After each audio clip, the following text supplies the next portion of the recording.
সবাইকে আসসালামু আলাইকুম।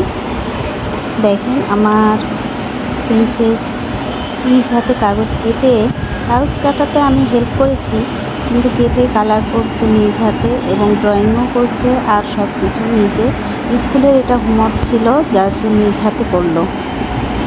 তো এটা আপনারা দেখে কমেন্ট করে জানাবেন কেমন হয়েছে আমার প্রিন্সেসের সেই হোমওয়ার্কটা।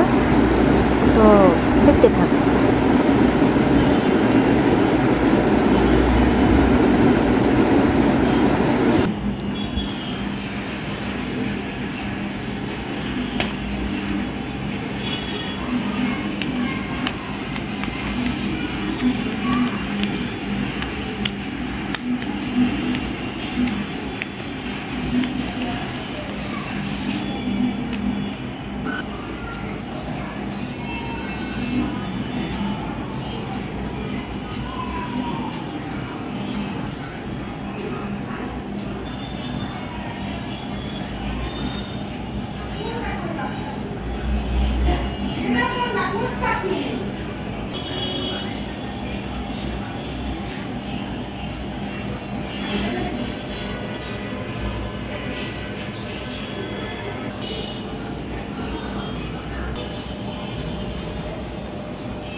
আমার নাম মারিয়াম বিনতে হাসান, কেজি ক্লাস রোটাস। আমার হোমওয়ার্ক, আমি কালকে এটা নিয়ে যাব স্কুলে। এটা আমাদেরকে বানাতে বলেছে, তাই আমি আজকে এটা বানিয়ে কালকে নিয়ে যাব।